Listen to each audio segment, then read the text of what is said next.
नहमदुहु व नुसल्ली अला रसूलिहिल करीम अम्मा बाद क़ाल नबियुना सल्लल्लाहु अलैहि वसल्लम इन्नमा बुइस्तु मुअल्लिमा सदक़ रसूलुल्लाहि सल्लल्लाहु अलैहि वसल्லம். நிறைவுடைய நல்வாழ்வினை நித்தமும் நல்கி கொண்டிருக்கிற ஏக நாயகனாகி அல்லாஹ் ஒருவனுக்கே சர்வ புகழும் புகழ்ச்சியும் உரித்தாகட்டும். இதய தூதர் இறுதி தூதர் அருமைநாயகம் முஹம்மது முஸ்தபா ரசூல் ஸல்லல்லாஹு அலைஹி வஸல்லம் அவர்கள் மீதும் அவர்கள் குடும்பத்தார்கள், சத்திய சஹாபாக்கள், தாபிஈன்கள், தபா தாபிஈன்கள், நாதாக்கள், நல்லோர்கள், வழிமார்கள், குறிப்பாக புனிதம் நிறைந்த இந்த ஜுமாவுடைய இரவிலே கருணையாளனின் அன்பையும் அருளையும் எதிர்பார்த்து காத்திருக்கிற நம் அனைவரின் மீதும் எல்லாம் வல்ல அல்லாஹுவினுடைய அன்பும் அருளும் குறைவின்றி நிறைவாக நிரப்பமாக நின்று நிலவட்டும் என்று இறையஞ்சியவனாக இஸ்லாத்தினுடைய மகாந்தரமான சலாத்தினை முன்வைக்கிறேன். அஸ்ஸலாமு அலைக்கும் வரஹ்மத்துல்லாஹி வபரகாத்துஹு.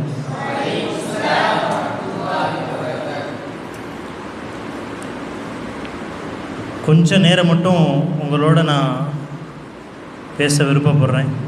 நான் காலையிலேருந்து நான் நிறைய பேசிட்டேன்ல. உலகத்திலேயே ரொம்ப கஷ்டமானது என்ன அப்படின்னா பேசுகிறத கேட்குறது. உண்மைதானே? உண்மைங்கிறவங்களாம் கை தூக்குங்க. இல்லையா? இல்லையாத்தா? பேசுவது எளிமை, கேட்பது ரொம்ப ரொம்ப கஷ்டம். ஆனால் இந்த பேச்சு இருக்கே, இதுதான் இந்த சமூகத்தை வழிநடத்துகிற மிகப்பெரிய ஆயுதம். அந்த ஒரு விஷயத்தை இன்னைக்கு உங்களுடைய அரபு கல்லூரி முன்னெடுத்திருக்கிறது.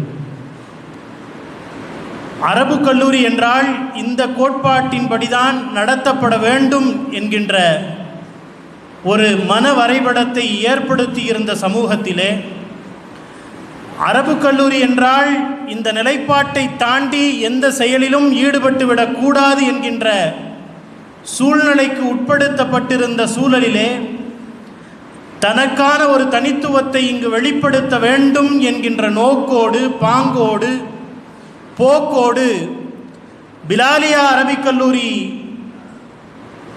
பல்வேறு பிலாலிகளை ஒரு கோடு போடுவதற்காக வேண்டி இந்த சமூகத்திற்கு அனுப்பி வைத்தது.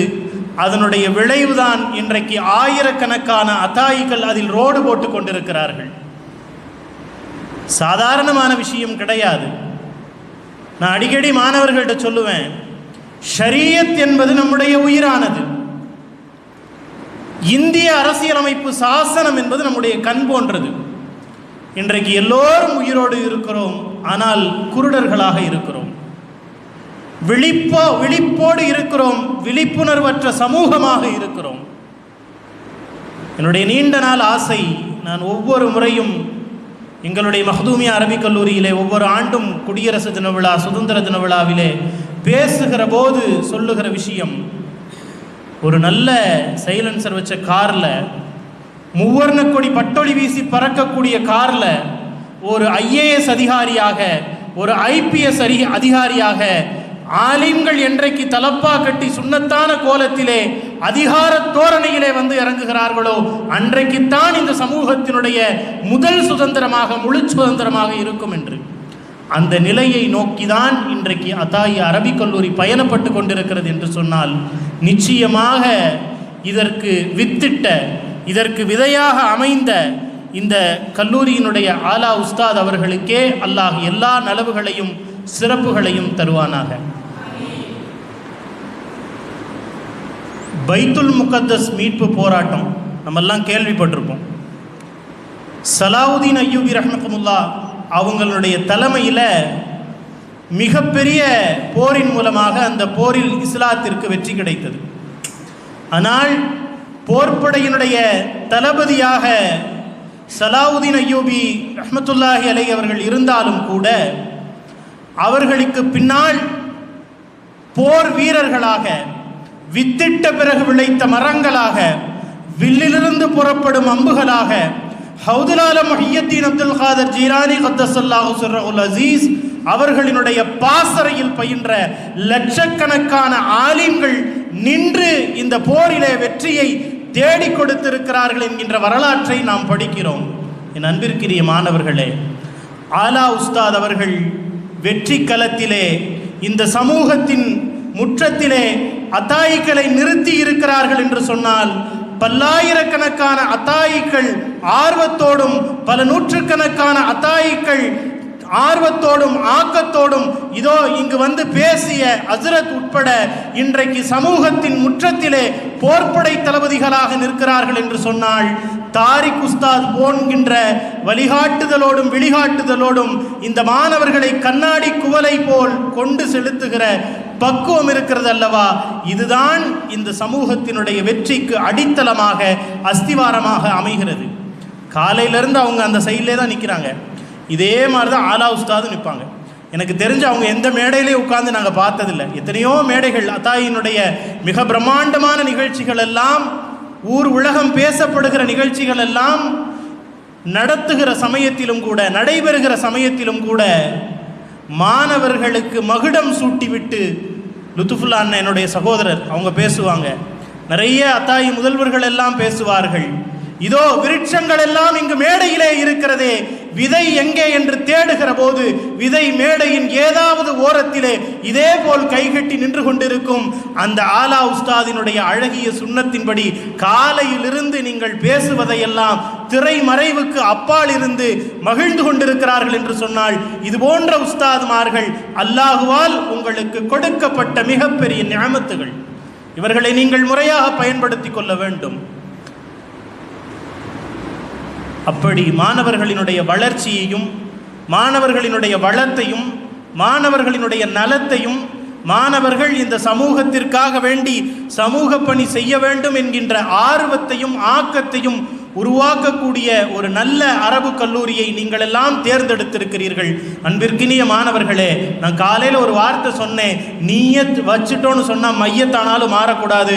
இங்கு இருக்கிற ஒவ்வொரு மாணவர்களும், இங்கு இருக்கிற ஒவ்வொரு மாணவர்களை சார்ந்திருக்கிற ஏதோ ஒரு மாணவனையாவது 7 ஆண்டுகள் 5 ஆண்டுகள் இதே கல்லூரியில் ஓதி நான் ஆலிம் அத்தாயியாகத்தான் ஆவேன் என்கின்ற நீயத்தை, உறுதிப்பாட்டை இந்த இடத்துல எடுக்கணும் நம்ம. ஏன்னா அதனுடைய வழியெல்லாம் எனக்கு தெரியும். கஷ்டப்பட்டு ஒரு குழந்தைய வளர்க்குறோம், திடீர்னு ஒரு குழந்தை மூத்தா போச்சு, பெற்றவங்களுக்கு எவ்வளோ வலிக்கும். அதை விட பன்மடங்கு வலி ஒரு மாணவனை பற்றி தொலைநோக்கு சிந்தனையோடு ஒரு உஸ்தாது போடுகிற திட்டத்தினை பெற்றோர்களாலும் மற்றவர்களாலும் முறியடிக்கப்பட்டு ஒரு மாணவன் இடைநிற்றலோடு மதரசாவை விட்டு வெளியேறுகிற போது 1000 அறுவை சிகிச்சைகள் தராத வழியை ஒரு மாணவனினுடைய கல்வி நிற்கிற பொழுது உஸ்தாதுமார்களுக்கு ஏற்படுகிறது என்று சொன்னால், அந்த வழிக்கு கொடுக்கக்கூடிய மாணவராக நீங்கள் ஒருபோதும் ஆகிவிடக் கூடாது என்கின்ற செய்தியை நான் இந்த இடத்திலே அழுத்தம் திருத்தமாக பதிவு செய்கிறேன். அதனால் இன்னைக்கு நியத்து என்ன உங்களுக்கு? இன்ஷா அல்லாஹ் நிச்சயமாக நான் ஆலிம் அத்தாயியாகத்தான் ஆவேன்.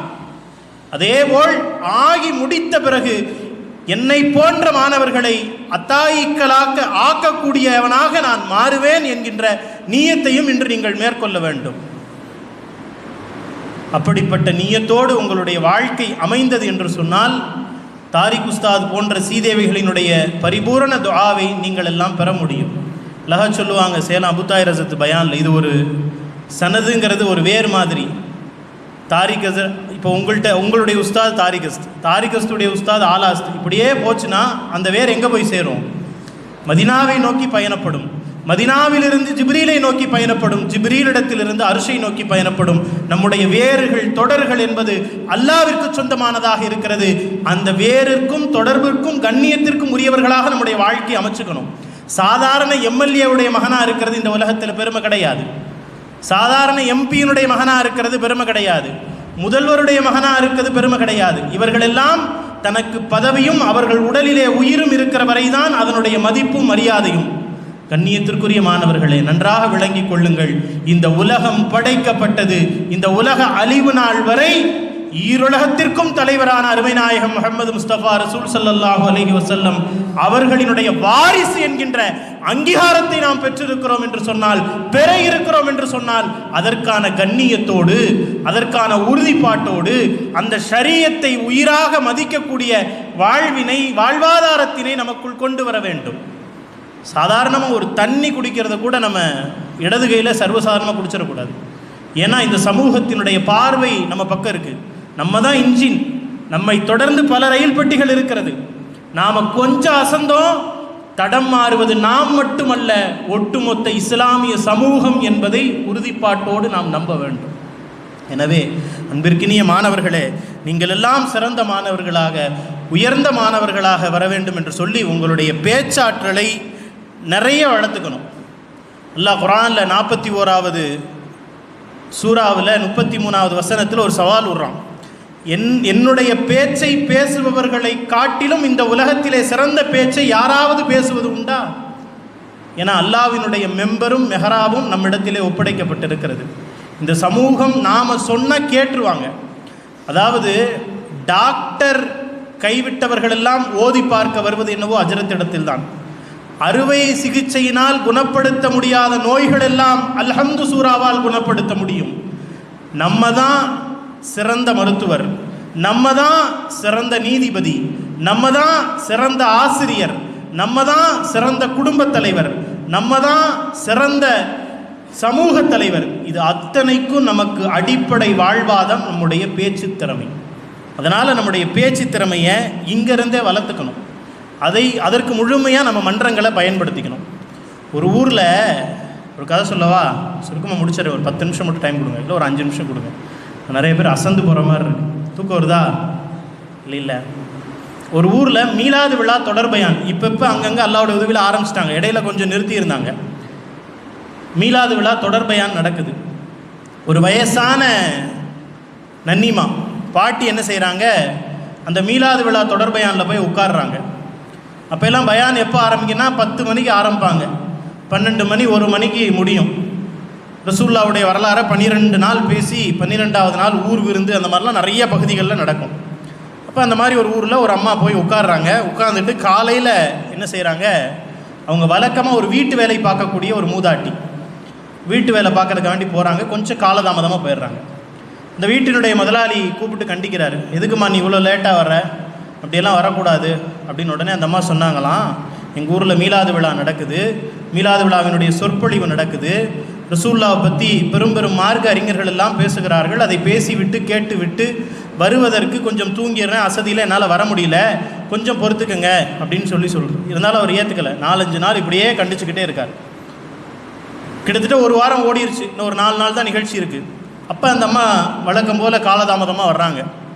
இவர் கடுமையாக அந்த அம்மாவை கூப்பிட்டு கண்டிக்கிறார். என்ன நீ சொன்னால் கேட்க மாட்டியா, வைக்க மாட்டியா, எப்படி நீ இப்படி போகலாம் பயானுக்கெல்லாம், ஆச்சா போச்சா அப்படின்னு. அந்த அம்மா சொன்னாங்களாம் வருத்தத்தோட, 8 நாள் ஓடிடுச்சு, இன்னும் மீதி 4 நாள் தான் இருக்குது, எனக்கு இந்த 4 நாட்களுக்கு மட்டும் நீங்கள் கொஞ்சம் அனுமதி கொடுங்க அப்படின்னு. உடனே அவர் சொன்னாராம், சரி 8 நாள் நீ பயானுக்கு போனேல, இந்த 8 நாள் பயானில் சொன்ன ஏதாவது ஒரு விஷயத்த சொல்லு அப்படின்னு கேட்டாராம்.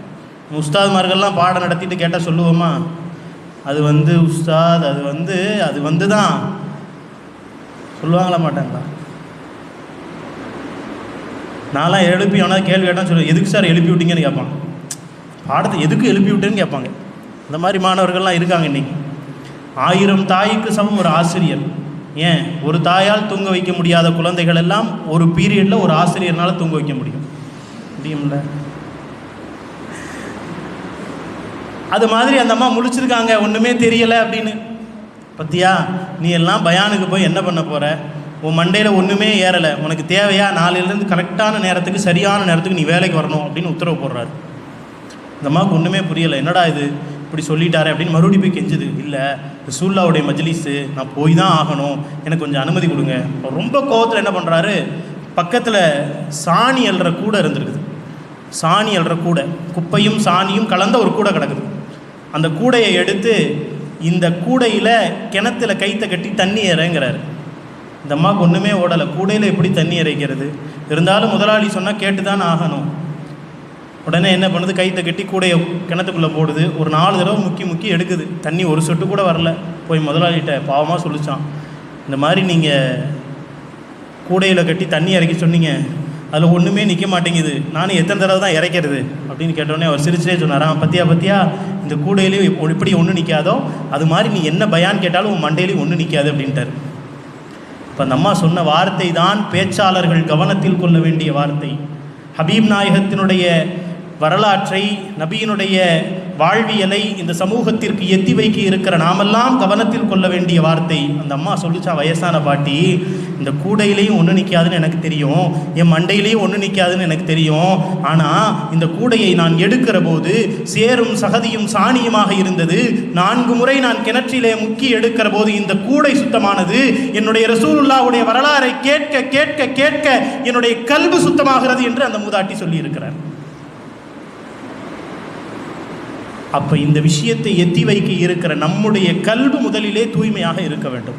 ஒரு விஷயத்தை சொல்கிறாங்க, ஒரு மஹல்லா இமாம் சொல்கிறாங்க. இடையில கோவை அப்துல் அஜீஸ் பாக்கவி வஸ்து எங்கள் மதரசாவுக்கு வந்தப்போ ஒரு விஷயம் சொன்னாங்க. நீ எந்த ஊரில் வேணாலும் போ, எந்த ஐடி கம்பெனியில் வேணாலும் போய் வேலை செஞ்சுக்க, ஆனால் ஒரே ஒரு விஷயத்தை பண்ணு, நீ இருக்கிற இடத்திற்கு பக்கத்தில் இருக்கிற மஹல்லாவினுடைய அசரத்தோட தொடர்பில் இரு.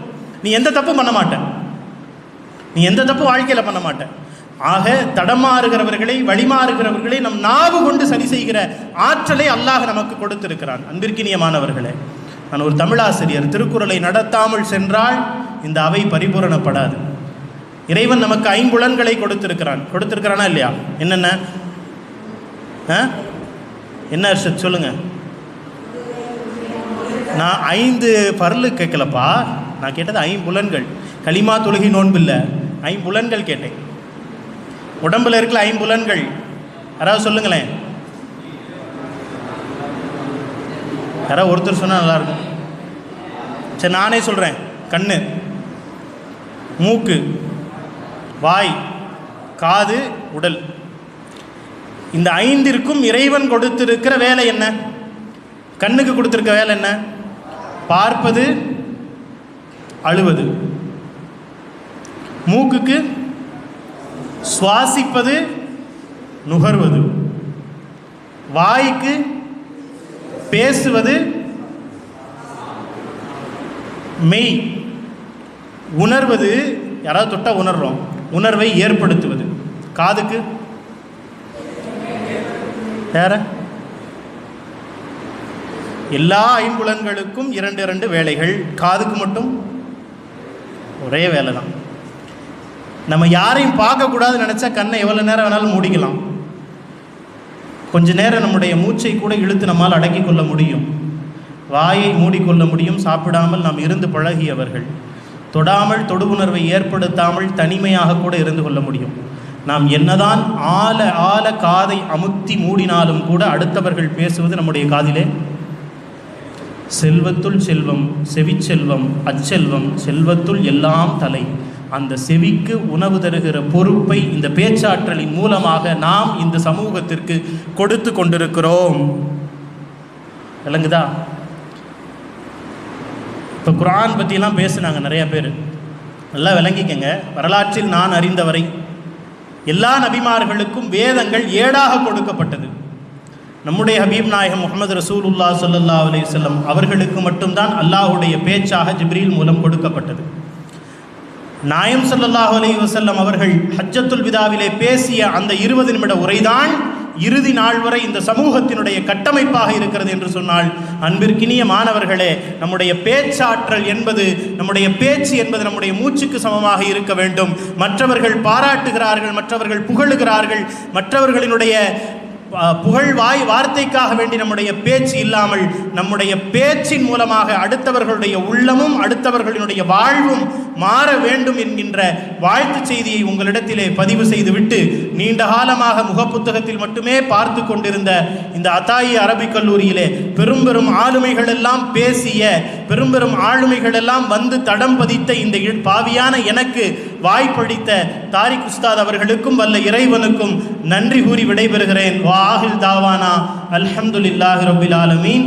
அஸ்ஸலாமு அலைக்கும் வரஹ்மத்துல்லாஹி தஆலா வபரகாத்துஹு.